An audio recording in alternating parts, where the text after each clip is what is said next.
Mirëmëngjesi të nderuar teleshikues, ja ku takuam sërish në emisionin e përditshëm What Happened Today, ku do t'jemi së bashku çdo ditë në orën 07:30. Data sot shënon 21 janar dhe ne kemi përgatitur për ju disa informacione me ngjarjet më të rëndësishme të ditës, të cilat ju ftoj që t'i ndiqni.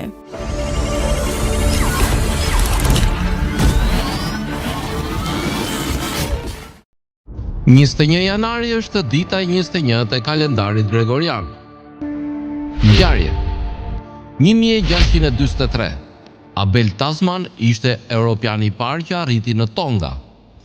1793. Pasi u dënua për tradhti nga konventa franceze, Luisi XVI u ekzekutua me giotin. 1899. Opel prodhoi veturën e parë. 1915. U themelua Kivanis International në Detroit, Michigan. 1920. Filloi punimet Kongresi i Lushnjës. 1921. U themelua Partia Komuniste Italiane në Livorno. 1924. Vdiq Vladimir Lenin.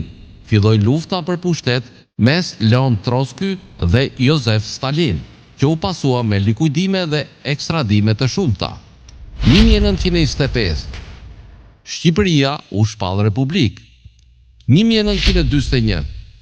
Forcat austriake dhe britanike sulmuan qytetin Tobruk, Libi.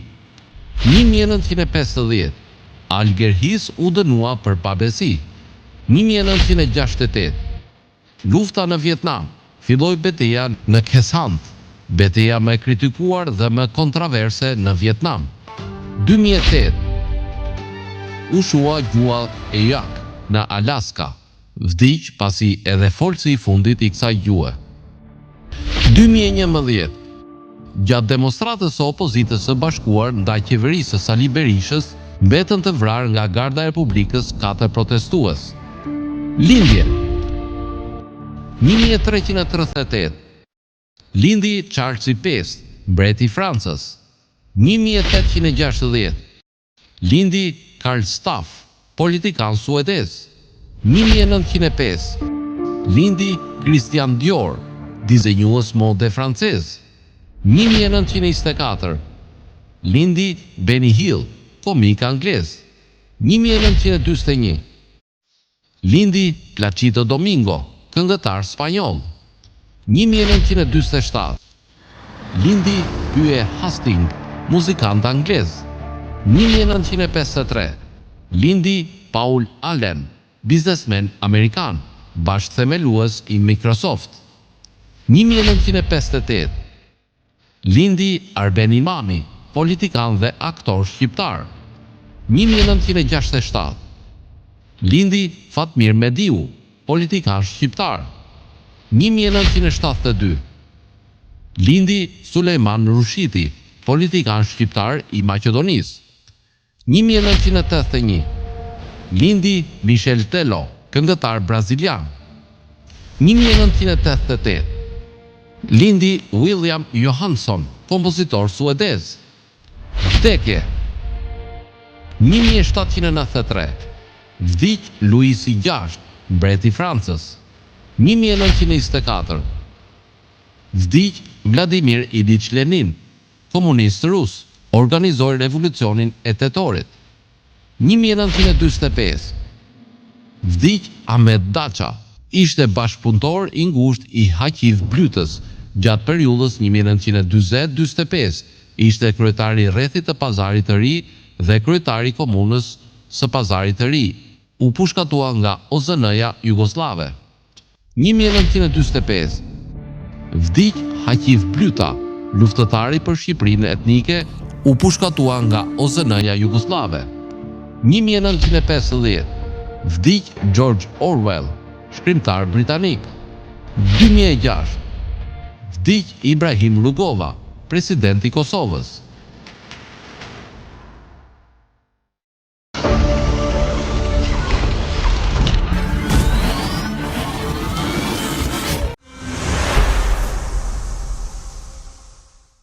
Ndërkohë kemi përgatitur për ju biografinë e Alfred Hawthorne Benny Hill, i cili ka qenë një komedian anglez. Për më tepër ju ftoj të ndiqni materialin e përgatitur.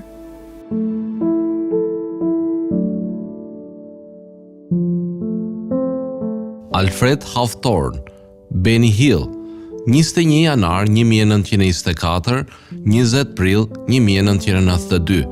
Ishte një komedian, aktor, këngëtar dhe shkrimtar anglez.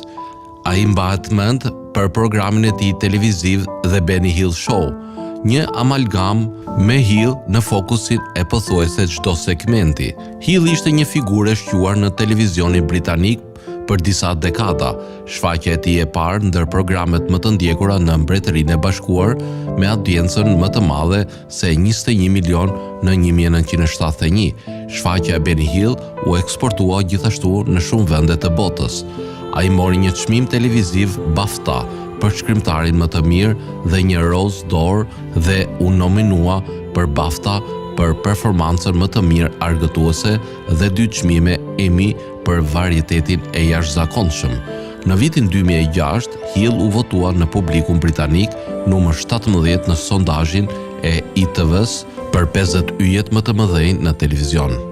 Jashtë televizionit, Hill luajti në filma duke përfshirë komedin Erling Who Done It 1956, City City Bang Bang 1968 dhe Italian Job 1969. Kënga e tij komike Eni, qumështi më i shpejt në perëndim, ishte numër 1 i Krishtlindjeve i vitit 1971 në tabelën e këngëve në Mbretërinë e Bashkuar dhe i dha Hillit një çmim Ivor Novello nga Akademia Britanike e Këngëtarëve, kompozitorëve dhe autorëve në 1972.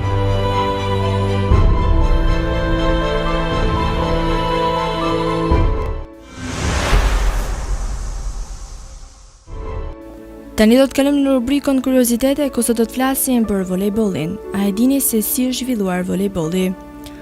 Për një sport që ekziston për më shumë se një shekull, origjina e volejbollit i ka rënjë që në fillim mjaft modest. Historia tregon se William G. Morgan, i cili shpiku lojën e volejbollit në 1895, lindi me idenë që njerëzit të cilëve përplasja ose tronditja e basketbollit ishte shumë e rëndë, mund të kishin një aktivitet fizik alternativ për të rikthyer. William G. Morgan, i cili shërbeu si drejtor fizik në shoqatën e krishterët të rinjve UMCA Holkey, Massachusetts, shikoi sportet përreth dhe zgjodhi aspektet që ai mendonte se i përshtateshin më së miri për mbledhjes së tij. Topi erdhi nga basketbolli, rjeta nga tenisi dhe përdorimi i duarve nga handbolli, ndërsa kjo përbënte një lojë volejbolli. Ju dha një ton konkurrues në futjen e lojrave më vonë të quajtura grupe që u huazuan nga bejsbolli. Morgan përcakton sportin të quajtur minority, emri origjinal i volejbollit, në konferencën e drejtorit fizik të UMCA, një vit më vonë në kolegjin Springfield, Massachusetts. Në kërkim të një loje të përshtatshme, tenisi më ra në mendje, por kjo kërkonte raketa, topa, rrjete e pajisje të tjera, kështu që u eliminua, por ideja e një rrjete duke e mirë, shpjegoi Morgan.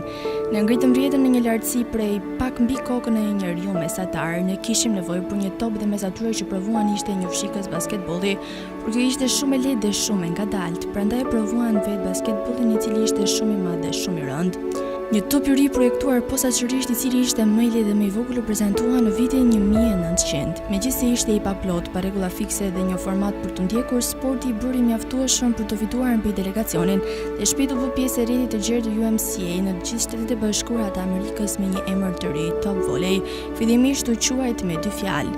Volejbolli u zgjodh zyrtarisht për të shqiptuar me një fjalë të vetme në 1952. Vitet e ardhshme panë që rregullat për lojën të hartoheshin pasi volejbolli vazhdoi të mbështetej në popularitetin nga UMCA për të bërë globale. Në shoqëritë UMCA, një që luaj volejboll të spikatura në rajone si India, Kina, Europa, Amerika e Jugut dhe Afrika, volejbolli së shpejti do të përhapet në të gjithë këto rajone.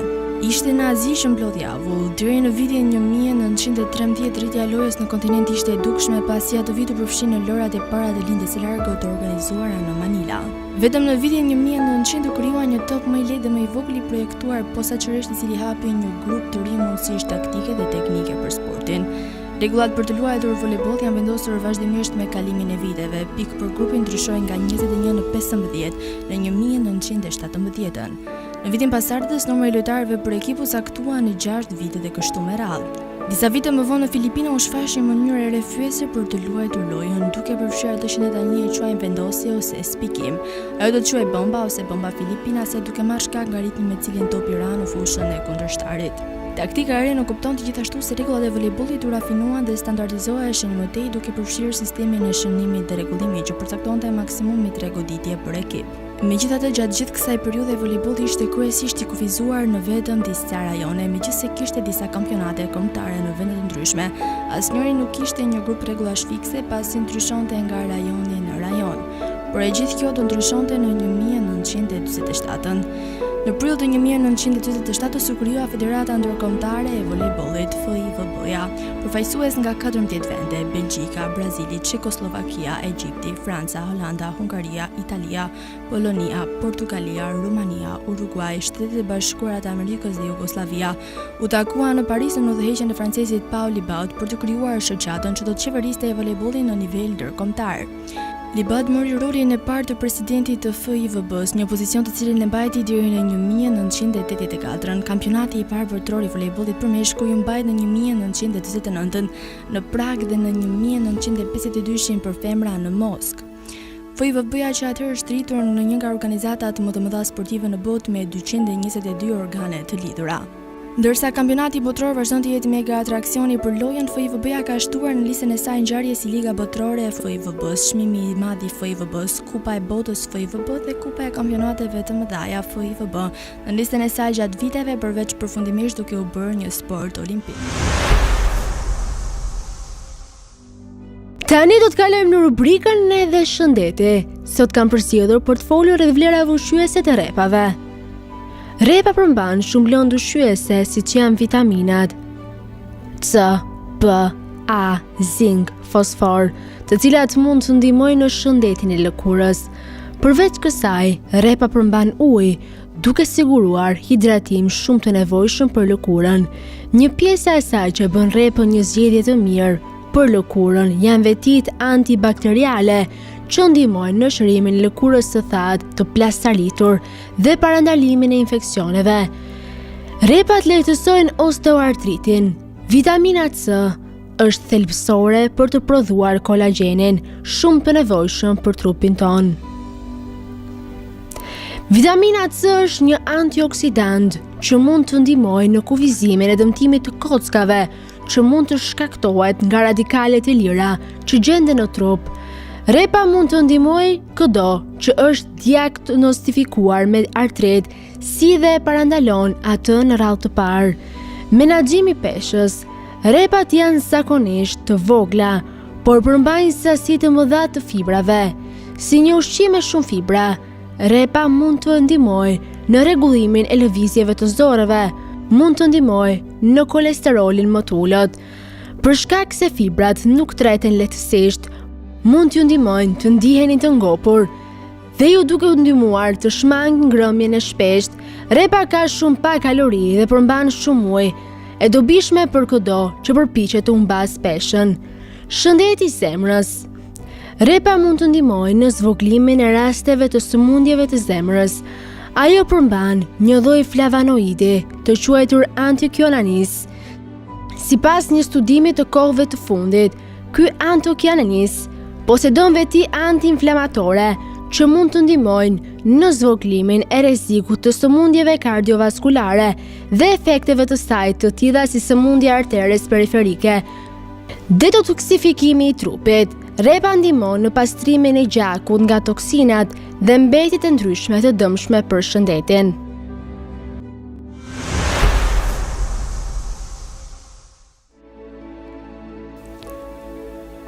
Tani oftë të ndiqni parashikimin e motit në territorin shqiptar për ditën e Territori shqiptar për datën 21 janar 2026 do të jetë në ndikimin e masave ajrore të paqëndrueshme, duke sjellë mot të lagësh me rreshje shiu në pjesën më të madhe të vendit, ndërsa në zonat malore priten rreshje dëbore. Paraditja do të karakterizohet nga shira të herë pas hershme në ulësirën perëndimore, ndërsa pasditja thekson rreshjet në zonat lindore dhe juglindore ku në lartësi do të ketë dëbor. Temperatura minimale pritet të zbresë deri në -3 gradë Celsius, ndërsa ajo maksimale do të arrijë deri në 12 gradë Celsius në zonat bregdetare. Gjatë ditës priten shumë pak intervale me diell për shkak të vranësirave të dendura. Era do të frymë mesatare nga drejtimi juglindor me shpejtësi 3 deri në 5 metra për sekond. Deti do të ketë dallgëzim të ulët deri mesatar rreth 1 deri në 2 ball. Indeksi ultraviolet për Tiranën më 21 janar 2026 pritet të jetë i ulët rreth 1. Sipas të dhënave astronomike, lindja e diellit në Tiranë më 21 janar do të jetë rreth orës 6:54 minuta, ndërsa perëndimi rreth orës 16:50 minuta. Temperaturat minimale dhe maksimale për disa qytete kryesore të Shqipërisë do të jenë si më poshtë. Shkodër, 5 deri në 9 gradë Celsius.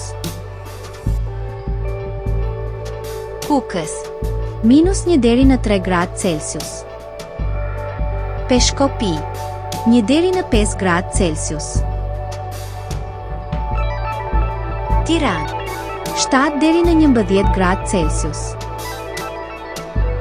Durrës, 6 deri në 11 gradë Celsius.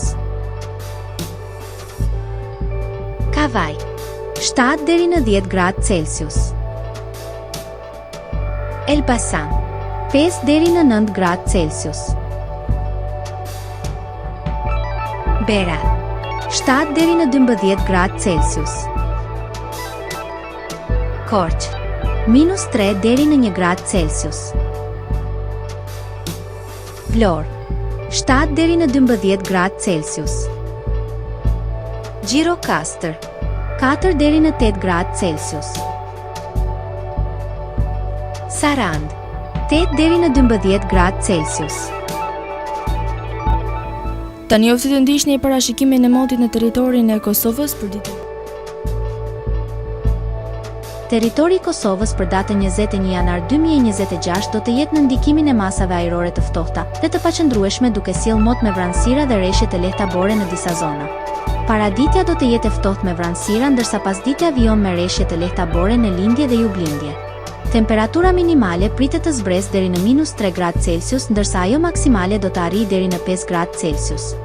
Era do të fryejë lehtë nga drejtimi verilindor me shpejtësi 2 deri në 3 metra për sekond.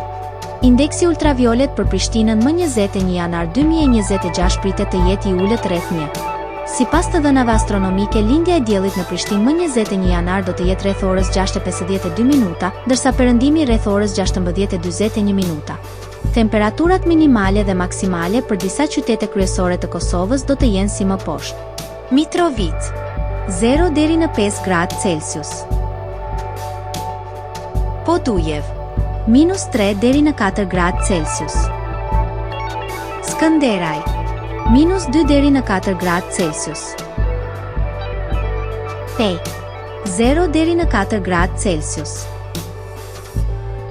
Prishtinë, 0 deri në 4 gradë Celsius.